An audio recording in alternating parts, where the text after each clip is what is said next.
Renegades by Marissa Meyer, Chapter 25. Nova stomped back across the hall, her thoughts reeling. She was in this for the long haul.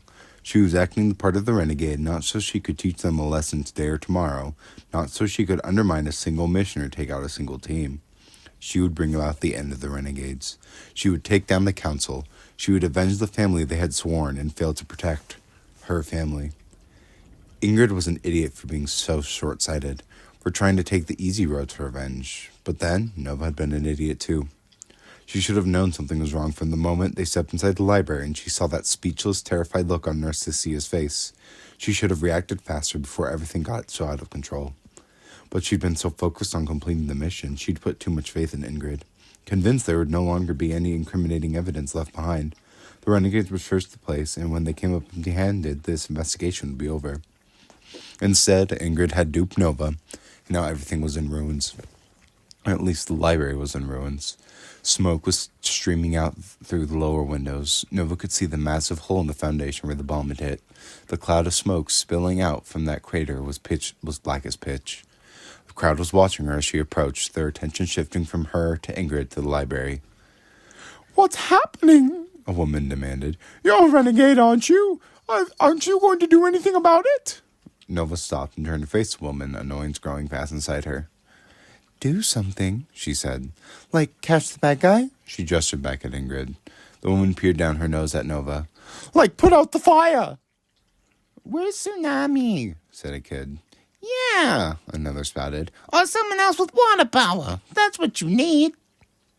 Nova opened her mouth, preparing to tell them that right now they were doing the best they could with the powers they had. But then she hesitated, remembering that the public's favorable or unfavorable opinion of the Renegades wasn't her problem. "Whatever," she muttered, shoving through the crowd and facing the library. She peered up through the windows. There was no sign of Adrian or the others. Had they found the missing kid? Were they still in there looking? They must have. They were professionals. They were actual superheroes.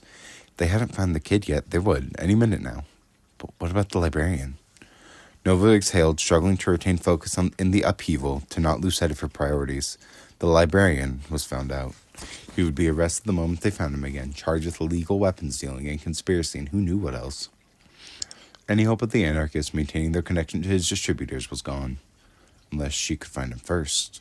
Unless she could somehow get him to safety. Maybe, just maybe, she could still right this sinking ship. Jean Cronin was a coward. That's what Ingrid had told her a dozen times. He would run. He would be long gone by now, probably halfway to the city limits. Wouldn't he? She massaged the back of her neck, uncertainty crowding her thoughts. When a series of explosions rumbled the foundation of the library, they were followed by the deafening crack of wood caving in on itself. The crowd pushed back as a cloud of black smoke spewed out from the windows and the massive hole in the lower wall. Nova knew the explosions were far from the stockpile of explosives in the basement, though she couldn't be sure if there were more detonations still to come. Then she heard the screams. At first she thought she was imagining it. A terrified echo coming from her still scattered mind. Someone shoved her from behind, the woman from before, crying, "Someone's still in there! I heard them! Do something!" And though it took all of Nova's willpower not to turn around and yell at the woman to do something herself, she ignored the instinct and took off running. Not into the library, but around the corner, sure the screams had come from the back. No sooner had she rounded the far corner than she saw him, a kid 6 or 7 years old, hanging out of the second-story window. He had the collar of his shirt pulled up over his nose, and even from down below she could see his panicked, bloodshot eyes. Nova glanced in each direction, but there was nothing she could use to climb. No random ladder lying around, no convenient, overgrown tree. She inspected the side of the building, and without giving herself a chance to overthink it, dug her fingers into the mortar of the stones and hauled herself upwards. She got only a few feet up the side of the building before her foot slipped and she crashed back to the ground, landing hard on her back. Overhead, the boy sobbed, his fingers clutching the sill of the window. Nova got back to her feet, but another explosion rocked the ground, nearly knocking her over again. A window on the first floor had exploded outward, succumbing to the heat and pressure building up inside the library. Blinding orange flames roared inside, looking at the stone walls. Nova shut her eyes, calculating the risks, though it took only a moment to make a decision. It felt like an eternity. Opening her eyes again, she reached into the compartment on her belt that held her handmade exothermic microflares, and buried deep beneath them her gloves. Nightmare's gloves. She shoved her fingers into the black leather and strapped down the buckles. then pressed the switch that engaged the pressurized suction cups. Stomping forward, she leaped for the building, pressing her palm to the facade. The suction held. Nova started to climb. Press, stretch, release. Her toes grappling for purchase in the mortar, her arms burning with exertion as she hauled herself higher and higher. Billows of smoke streamed up from the windows below, filling the air around her. By the time she reached the window on the second story, her arms were ready to detach from her shoulders, but she made it inside, hauling herself in through the window and collapsing on the floor beside the child. He stared down at her, lip trembling. Help? He said meekly. She nodded. Give me a second. One breath in, one breath out. She sat up, staggered to her feet. This floor, too, was filling with smoke, though it wasn't yet too thick to see. Come on, she said, wrapping an arm around the kid's shoulders. He followed her without resistance through a series of archive rooms until they reached the main staircase. Nova drew up short, staring down toward the lobby. What had been the main lobby was now a sea of smoke and flames. The floor itself was smoldering, and even as she stared, the floor beneath the scholar statue in the vestibule gate gave out from the weight, collapsing in on itself. Nova backed away, nudging the kid toward the wall. Okay, she said slowly. Won't be going that way. She ushered him back the way they had come, to the open window she had climbed through. She struck her head out and analyzed the fall. It wasn't too bad for her. Do you know how to tuck and roll? The kid whimpered. Can't you fly? She stared at him. If I could fly, why would I? She lifted her hand, still cloaked by the gloves, and groaned. Never mind. Listen, you're going to climb onto my back, and I'll scale the wall back down. You're going to have to trust me, okay? Though the kid's face was full of fear, it was overshadowed by pure, inexplicable hope. You're a renegade, he said. Of course I trust you. Nova's gut clenched, and every instinct wanted to argue that point. Don't trust them. They don't deserve it. But she bit back the reply and had started to crouch down so he could climb onto her back when she heard yelling. Wrapping her hand around the kid's waist, Nova peered out the window again and spotted Ruby and Oscar running through the overgrown ivy below. Nova! Oscar yelled, then flinched. By which I mean insomnia! You need to get out of there! Relief pushed through Nova's veins. She cupped her hands around her mouth and yelled back, I found the kid! Look! Turning, she scooped the kid beneath his armpits and held him up in the window for them to see. Ruby clasped a hand over her mouth. She and Oscar traded looks, but it was a short-lived silent discussion. Hold on, said Ruby, unwinding the wire from her wrist. She stepped away from Oscar and started to twirl it like a lasso in the air. Stand back! Nova jumped away from the window, pulling the kid with her. A second later, Ruby's bloodstone flew over the sill. As soon as it jolted backwards, the points of the gem peeled open, transforming it into a grappling hook that snagged tight to the windowsill. Cool. Have you ever done a zip line? Said Nova, pulling off her gloves and stuffing them back into her satchel. A what? Nothing. Come on. Just like you're playing on the monkey bars. Hand over hand. If you fall, that guy in the cane will catch you, okay? The kid peered at the thin wire, then down at Oscar, his brow creased with uncertainty. He's a renegade, too. He can bench press like... She considered. I don't know. A lot. More than you weigh, for sure. Seemingly comforted, the boy swung one leg over the sill. Nova helped him get started, showing him how to reach out with his hand while keeping his ankles locked around the rope. He was halfway down and she was just beginning to relax, debating whether she would traverse the rope too or take the faster route of jumping, when Oscar yelled up to her. Where's Adrian? She tensed. He's not with you? Oscar shook his head. We haven't seen him since you came out of the basement. Nova leaned back from the window and glanced around. The air inside the library made her feel like she was inside a sauna, a smoky, stifling sauna. Adrian wouldn't still be in here, would he? Must the smoke have gotten to him. Unless he was unconscious somewhere, dying of smoke inhalation, or trapped beneath a burning bookcase, or... A scream cut over the roar of the fire. Nova stilled. It wasn't Adrian. But that only meant that someone else was still in the library. She followed the scream to the far corner of the third floor, where a walled-off room stood off from the main stacks, its contents visible through a glass window in the shut door.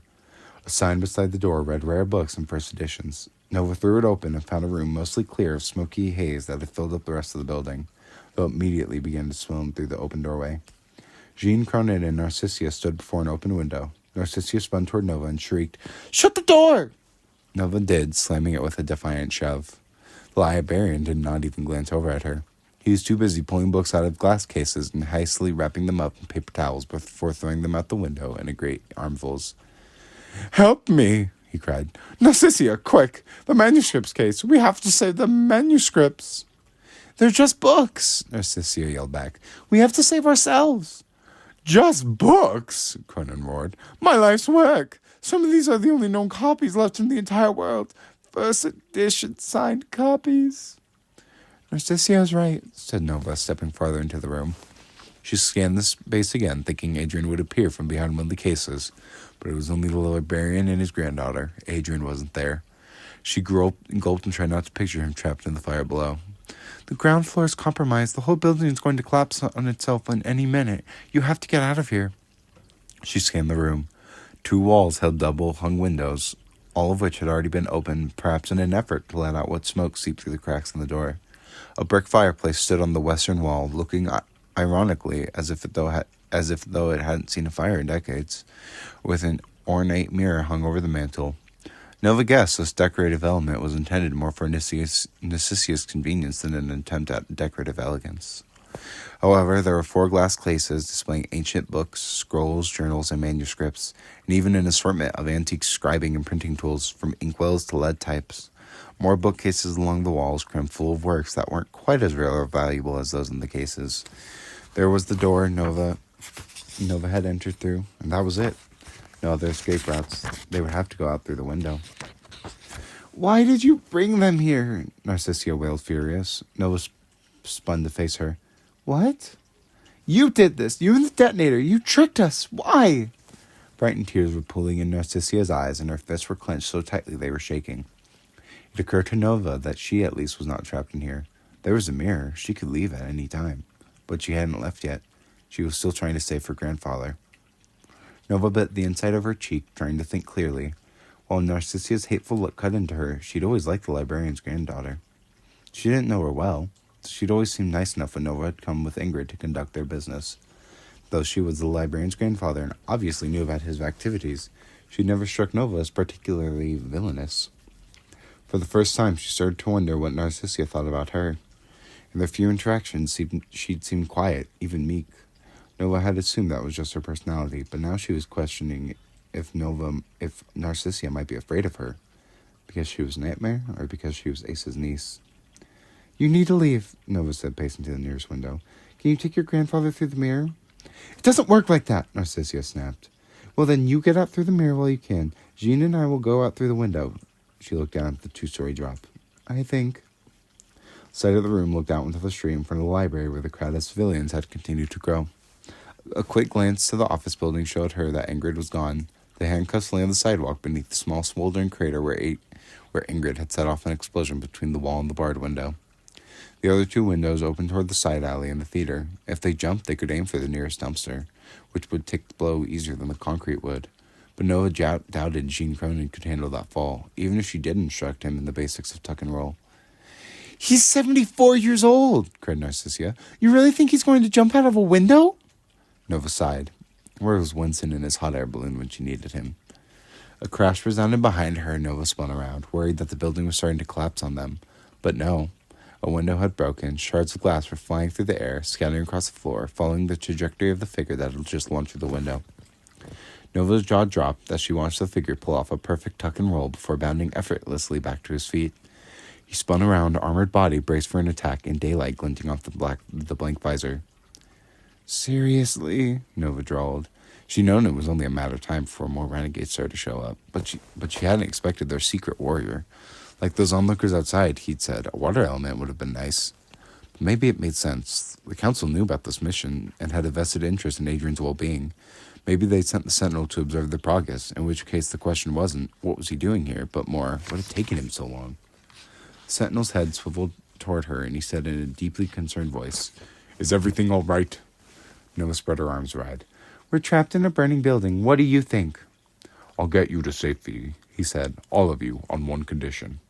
He turned his focus toward the librarian, who had stopped tossing books out the window to gape at the newcomer. I want to offer you a trade, Jean Cronin.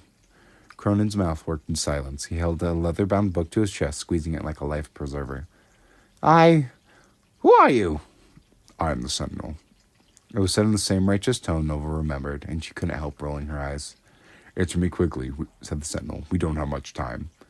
A trade? Yes, all right. I am a fair businessman, but Everything's been destroyed. If you're here for guns or explosives, we'll have to wait until I can reestablish a connection with my... That doesn't interest me, said the sentinel. I'm here for information. Nova frowned, her suspicions growing. Outside, she heard someone calling her name, and she turned to see Ruby and Oscar racing through the alley, each carrying one end of a long aluminum ladder. Relief swelled through her chest. She wondered where they had gotten it from, though at the moment it didn't much matter. Information, said Cronin. Well, I have that in spades. I'm looking for Nightmare. Her heart jolted, and she spun back to face the sentinel. He wasn't facing her, and she could see the visor only in profile, but Cronin, she could see him just fine, and the way his stunned eyes shifted toward her made her pulse thunder beneath her skin. She gave a quick, desperate shake of her head. Tell me where I can find her, said the sentinel, and I'll not only get you safely out of this building, but I'll take you somewhere that will give you a significant head start when the Renegades come looking. You and your granddaughter can leave this city and never come back. Narcissia's gaze swiveled from the sentinel to Nova, her eyes wide. It was impossible to tell if the sentinel meant what he was saying, or if the offer was merely a ploy to get the librarian to talk. Perhaps the sentinel would betray their deal as soon as he had the information he wanted. That's what a villain would have done. But a renegade, who were all about honesty and integrity? But if he did mean to follow through with such an offer, he'd be letting the librarian go for free. A man who'd put hundreds of illegal weapons out into the streets. What would the council say about that? Had they already approved this deal, all in an attempt to find Nightmare? To find her? Nova swallowed, debating whether or not she should be flattered. Nightmare? Cronin said. His eyes stayed focused on the sentinel now, and Nova could almost see his thoughts grinding inside his head as he tried to work out his best chance for long-term survival and freedom. She's wanted for an attempted assassination on the council, though I suspect I don't need to tell you that. You'd supplied the gun she used, didn't you? The sentinel took a few steps closer, his feet clopping against the floorboards. I want to know where she is and who she's working for. Answer that, and you'll have the rest of this day to find yourself accommodations other than a prison cell. Where she is? Cronin squeaked. Who she's working for? His focus slipped off the sentinel and settled on Nova. Her hand dropped to her belt and the stun gun holstered there. Cronin Adam's apple bobbed sharply. Well, he gasped, that's a complicated matter. He cleared his throat. You see, the girl who goes by Nightmare, as some know her, by that name, well, she... A flaming blue sphere soared in through the broken window. It landed on the wooden floor, bounced once. Nova dived for cover behind a display case, throwing her arms around her head, while the sentinel launched himself for Cronin and Narcissia, shielding them both. The detonation blew the corner off the library, tore a hole through the floor, and heaved the walls outward. Plaster and glass and roof shingles cascaded onto Nova's back. The floor beneath her tilted sharply toward the epicenter of the explosion. She grabbed for one of the built-in shelves, holding tight to the molding as the floor dropped out from under her feet. Books rained down around her, but she swung her knee upward for purchase and held on. The rumbling of the walls had not yet stopped when she felt a surge of heat and all the smoke released from the floor below, searing and thick. Nova coughed and looked around, trying to see through the haze. Flames were surging down below. The wall to her right was gone, and she could see the theater across the alley. But at least the opening allowed for the smoke to billow outward. She coughed, her eyes stung. There was no sign of the sentinel or Conan or Narcissia. Had they fallen through the floor below? There was no sign of them down there either. The bookshelf she was clinging to began to cave inward, the exterior walls weakened by the explosion. She gritted her teeth and searched for a way to get out, but there was nothing else to grab onto. She sensed that to take a single step onto the splintered floorboards would send them crashing down. Her gaze snagged on a light scone overhead. If she could get to it, she might be able to grab on and swing her body toward the opening. Though her palms were slick with sweat, she curled her fingers around the shelves and reached, scrambling upward. Even as the shelves ground and tipped toward the broken floor, gravity tugged at her. She stretched, her arm reaching toward the scone, inches away, what might have been miles away. Her fingers slipped. Nova screamed as she fell into the fire.